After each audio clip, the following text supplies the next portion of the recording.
Hi, this is Dave with Brushed Interiors. Choosing a paint color. It doesn't have to be a long, stressed out situation. You don't have to spend a lot of money on a designer. This is something you can do yourself if you have the time. You have many tools at your disposal. Lots of color cards. They're all free at the paint outlets. You could buy a color wheel showing everything. You've got these brochures. They have brochures now, by the way, that show a combination in a room of 3 different colors that gives you some ideas compared to the furniture and the other design styles. Okay, you could choose this lighter red, pinkish red on a wall, and across the room have a front door in the same family, deeper red. Don't be afraid to take some chances in choosing your colors. So have some fun with it. Know that you made a decision and it's going to turn out beautiful. Hi, Dave here at Brushed Interiors. We're going to go over some basic tools to get you going on a paint job. There's often overlooked hand tools that I just want to mention. We have here the 5-in-1, which is a scraper, paint opener, and basically 5 uses in one. Very necessary. Always have your screwdriver for taking off cover plates and everything like that. Don't forget to have a brush cleaner. It's always important to have a sharp utility knife on hand for cutting the plastic and the paper, for protecting the floors and everything else. Pliers, it's good to have a small hammer around. These small hand tools are often overlooked, but you're going to need them. I prefer a smaller 1.5-inch brush on cutting a fine line myself. We have some basic supplies, and there's 2 kinds of blue tape. Your standard, multi-use blue, regular blue, and delicate. This is very important for cutting a line or creating a line using tape. And this is the old style roller, which can warp.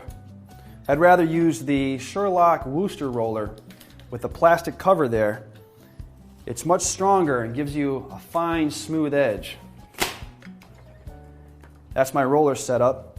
Very important, don't forget the mini rollers. These mini rollers are crucial for doing bathrooms, kitchens, and tight spaces. I like to use this style, which fits into this kind of a cover, and that'll give you a nice roll. Don't forget to stay organized, think ahead of the game. You've got your brushes and you got your basics.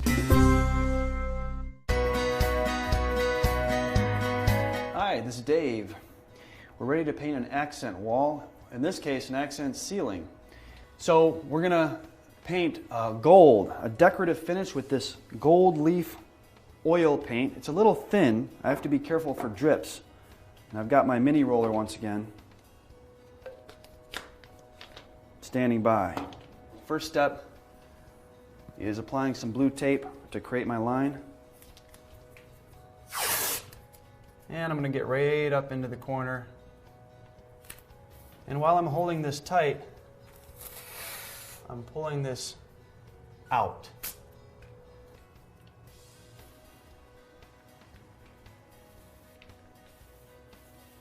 Taking it slow. I don't mind overlapping onto that blue tape. Wow.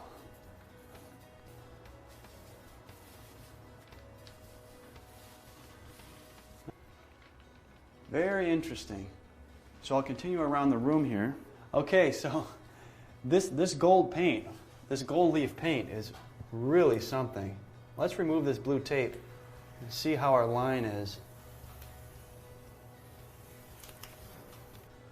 I'm going to come in with a very small brush with my white ceiling paint and do a little touch up right there. But as you can see, the line is relatively nice. And you can do an accent wall, you can do an accent ceiling, and if you want to have that sharp line, get good with your delicate tape. We're finally getting down to painting the wall. People don't normally put the flat paint on a wall because you want wear and tear. You want to be able to wash it down where it gets scuffed. It's a nice off-white into the pink category. We're going to do our cut line where the wall meets the ceiling. And we're not using tape on this one, we're just going to do it by hand. And I'm just going to dip my paint in there. And I use my 1.5-inch brush again, smaller ones for more control. And I dab the paint up into the crack.